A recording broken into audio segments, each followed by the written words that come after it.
Okay, I mentioned in a video that I was going to,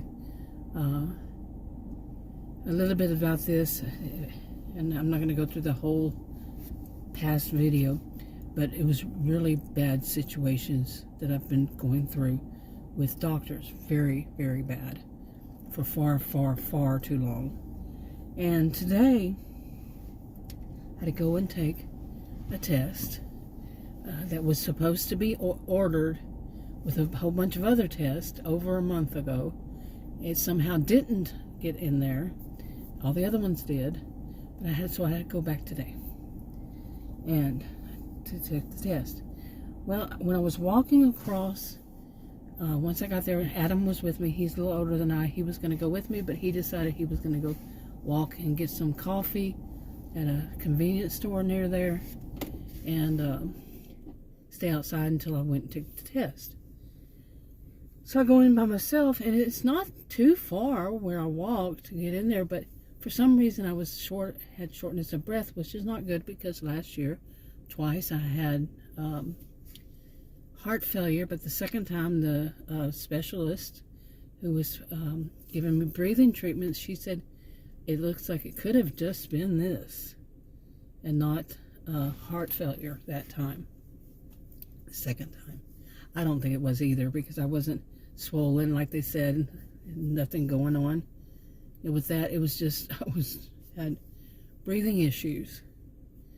And anyway, so when I was walking across that and I was feeling like, ooh, you know, it was like I had a little bit of shortness of breath, and I thought, oh, great. You know, because they had told me that one of the nurses there, when I was in the hospital ER doing that, they said that get used to this, it's going to be the rest of my life. Then she said that I would probably have to come in and have different things done like this, you know, along this line. Okay. So I was thinking, oh, okay, here it is again. And because I was having that kind of shortness of breath, so whichever one it would be, you see what I'm saying? So I go in, and when that happened, I got a little bit all of a sudden nervous. Plus, I remember it being on the first floor, but I wasn't certain because you know, I've been to so many places. Last year was unbelievable for various health conditions, and some of them I don't. And this one, you know, like only one time or something like this. You know, you see what I'm saying? And so am I going to remember everywhere everything is located? No, not at all. As many places as I go to, and that's just, you know, just in itself with the medical last year. I'm not going to remember all those. No way. And Adam goes with me, and he doesn't go to all of them with me, and he can't remember all of it. Okay, so, you know, two of us, we can't remember all these. And so anyway, so I went, went in. I'm sitting there and I'm looking at, what do they call them, legends? Do they call them legends, or what do they call them, where it tells, you know, legends on a map though, right? Or whatever it's called that, you know, it tells you where the doctor's office. Well, I didn't know the name of the lab. All I saw was one of a whole bunch of places, one that said lab, and I said, oh, okay, this on the same floor as the doctor's office, which is the one right above me. So now, because of some problem with the leg, my right leg, I cannot walk up the stairs. Plus, the whole thing with I haven't been able to walk up stairs, any stairs, for a while. So it was just going to the second floor. But I was already breathing funny, so I know I would not be able to walk up the stairs. And the whole situation suddenly put me into, I don't want to say a panic attack, because I used to have panic attacks before I got on the correct medication for diabetes. I'm not saying that would be everybody. That was just what it was for me. And I don't have panic attacks like that, but it put me into a memory, I would say, of panic attacks. And it caused some anxiety, and I was like, oh, you know, one of the reasons Elevators are bad for me. It was one of my sisters. She was 15 months older. She is 15 months older than I. We were young. We were in a hospital with, somebody was in the hospital, family, and we got into an elevator, and she pushed all the buttons, and it was one that would go up real high, and it wouldn't stop going up and down, up and down. And there was something actually wrong with it because the way she kept pushing buttons, and I've had that happen more than once since then in my life. And one time I had pneumonia. It happened, and I laugh now, but then it was bad. 4 floors, and it kept bouncing. Not just smoothly going up and down. It was bouncing. And I did not push all the numbers. Nobody did. I was by myself. So I have to think about elevators. I did back then. Back then when I worked for them, when I was working in that place. And I've never had really, I've had bad luck with elevators, but not always. And it's been years. But for whatever reason today, I think it was the worry about, while I was having that problem breathing and being by myself in that building. I can't even walk upstairs. What am I going to do? I came all the way over here. It was just, and I hadn't had enough sleep, I would say. I had maybe at that time, maybe 5.5 hours of sleep. And I can go without sleep. It's okay. So, but I think it was the combination. And I'm standing there and I'm going, I can't get on the elevator by myself. I just can't. And everybody was walking up the stairs, and because it's only a 2-story building, and I can't go up the stairs because of the leg, and, that I'm a whole separate story there. Okay, I can't do that. So I'm standing out there going, what am I going to do? So I went to the restroom because I have no appointment. So there's no appointment for it. They had messed up. They said at my convenience, anytime I wanted to go in, do that. Okay, I did to do that. And so then I finally see some people coming in, and one is pushing a man in a wheelchair. And he's coming toward the elevator. There's only one elevator. And so I pushed the button for the elevator and opened it up. I said, I don't know how to keep this open. So I put my hand so he could come in. The two of them could come in. And he said, no, that's okay. We'll wait until after you get back down. I tell Adam this. Adam, I didn't have to say all the background, but I told Adam, who's older than I, and we both started laughing because after what had happened earlier in the day and all this, and has been happening, it's just like nothing. It just seems like hardly anything, and this whole thing can go right for me. There's, people have told me this since I was a child, or at least young, family. There were people who were there to witness. Some of them just know how it is because they have witnessed it and they see it and it happens. And they find out, yes, somebody else was with me, and yeah, it happens. Or even if I'm by myself, they believe me because it happens. They would say that I have a jinxed life. I don't believe in that. I don't believe in people have, good luck, or I don't believe in luck. I don't believe in all that. But it is really weird with some of these things that happens to me. I mean, really. I have a doctor that forgets to put that main big test for anemia with the rest of them. But yet it's on this other part, on the portal. It says this is what I need to do. You see? And when I had gone to them before to get all those tests done, the woman was trying to do another test, and I said, I just did that. So it was something like that. No, it's like, she was, oh, okay. And then she totally forgot. She's a young woman. She totally forgot something that she had just said to me. And no, I think that's what it, it was 2 things. And that one I said, I told her, I've already done that. It was, I don't know. And I know I forget, but this is our job. I'm telling you, I can laugh. I am really thankful, grateful that I have, a sense of humor about stuff. Really, I do. I get online, vent it out. This is my pressure release valve. But overall, I am a cheerful person. It might not sound it because I've been so much, but I can laugh it off at some time. And I'm not laughing because it's funny. I'm laughing because it's not the same kind of laughter. It's not laughter, really. It's just some of these people, I really do believe they should not be working. Honestly. They should not have jobs. But anyway, so after that wasn't all. No way. So I ride up the elevator by myself. I mean, I'm a grown woman. Okay, but it had triggered so much. It had triggered so many things.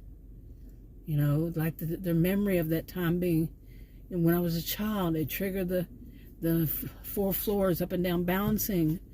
And on. It just triggered it all because the worry about why was I breathing funny? Well, the breathing funny stopped, the shortness of breath stopped.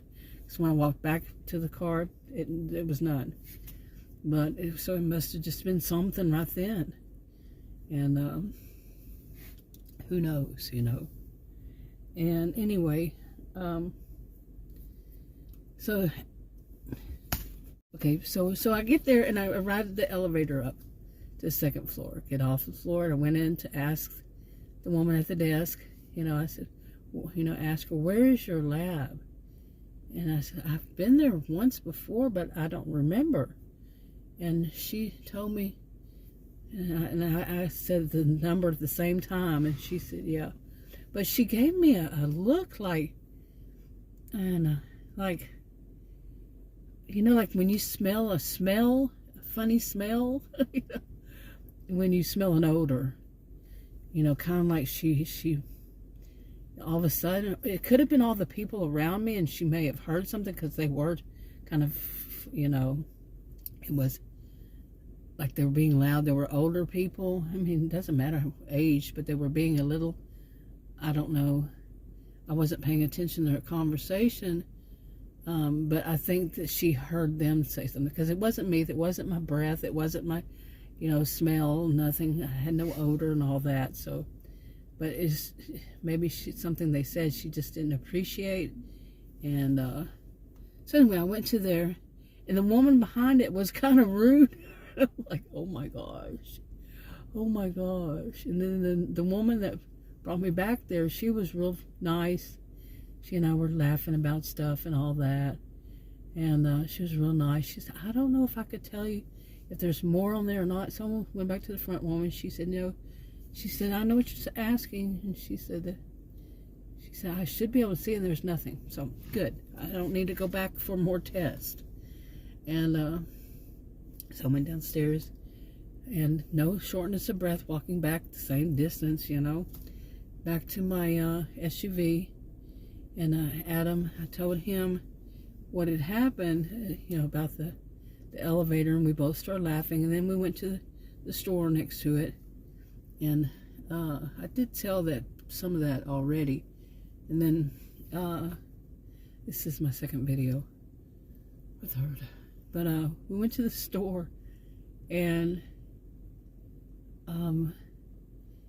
there were more things that happened in there, like we hadn't eaten yet, and I'd already taken my medication for diabetes, and we hadn't eaten, and it was probably, I'd had breakfast real early. It was probably around 1 or 2, and I needed to eat, and he didn't want to go eat, but I knew he wouldn't, and I don't want to go because I'm watching my sodium. And so I got me I couldn't remember the name of them, Payday. I kept saying those peanut bars. But I was standing in line and Adam was, checking out. Adam was, was standing there talking to the woman, the cashier. She was an older woman. And, well, anyway, the weird thing was I walked across and saw a payday, and then I saw something else, and I wanted a payday because the protein, which is a candy bar, and so I put it on the thing to be checked out too. And whatever happened to that, I could go on. We got out to the SUV, and I told it, I said, did you want to get something to eat? No. So I said, then I'm going to eat my payday. And I said, my peanut bar. Because I could not remember the name of that bar, that candy bar. And it's payday. And we looked through all the bags, and there weren't too many. It was only like $80 or something like that. And, none of it was meat, but it wasn't that much stuff. And couldn't find that payday anywhere. And I'm like, and he was getting into it too. He was like, what happened? He said, are you sure you didn't put it back? I said, no, I am sure I put it on that thing. And I am fairly certain, more I think about it, did I see the payday? Then I saw these other things, so I went and grabbed that and then didn't grab the payday. You start questioning yourself, maybe not. But it was just so funny because right then, with the day that I was already having, the situation that's been going on for some of this situation, honestly, seriously, I don't want to be exaggerating, but it's been going on since I was a child. Rare health condition. Finally have the medication for it. No doctor told me that it came out 10 years ago. Finally get approved for it in January after this doctor tried test after test after test to say that I didn't have that rare health condition. When I was tested and approved by the company, the insurance company, the groups and all that, you know how they work, back in the year 2000 with the CT, and since then many times they just want to run more tests, more procedures. Let's run more CTs now. Their company slapped the crap out of them, the insurance company. That's the short version. Let me know that what was going on, and slap the crap out of them. But no, they don't learn. And so this one was just kept messing up. Whole month. Today is a month that just to get that medication, and I still don't have it. I have to call back tomorrow to the pharmacy to see if they got it straight this time. This is not their first time to try to get it straight. Like 10 days ago, something like that. On and on and on. This was developed again this morning. Phone calls, this kind of stuff. With text and phone call. On and on. And I told Adam, I said, you do see? He knows, he's known me for 45 years. That my life has these weird things that happen. Some of it is so small, like the payday. Some of it's so small, but the funny thing at the elevator, I was hoping to ride up the elevator with them because I was feeling a little uneasy, and it's good to be around other people when I'm not feeling right. It's a smart thing to do. So my stomach is growling. I haven't had enough protein today, and I need to go in and figure out what kind of protein I'm going to have. Having enough protein, because if this anemia stuff, I'm not going to go because I don't know enough about it, and trying to find out more that I need about this anemia, which was, by the way, I was supposed to be diagnosed with it in 2024. They had tested and found out that I was anemic. A doctor didn't tell me until a different doctor until 2025. Yeah, I still don't know anything about it. Every one of them put it off on somebody else. So, I kind of fired them. People say you fire your doctor. I went back to a different one, and then what did she do? She doesn't give all the orders. This is something else, man. Really. But at least she's in a place where there's only one story up. There was one of them I was supposed to see for a sleep study. And it could have been that I was wrong about this. But I think it was going to be on the 9th floor. No. Even though I don't have panic attacks, I guess in a way I have something similar. Maybe it's just all triggers memories of when I used to have panic attacks, big time scary ones. Yeah, and to the point twice I had, once when I was 28 and then once again when I was 33, I had agoraphobia. My mother had agoraphobia too, I'm fairly certain. But I had it. And then I got put on a medication for diabetes and phew, it went away. It was so strange. It was so, my panic disorder, nothing like it used to be. But still, you hear my stomach growl. I wouldn't be surprised if you could actually, on video, you usually don't hear those kind of noises. But I would not be surprised if you did just hear my stomach growl so loud. Time to eat. Wrap it up.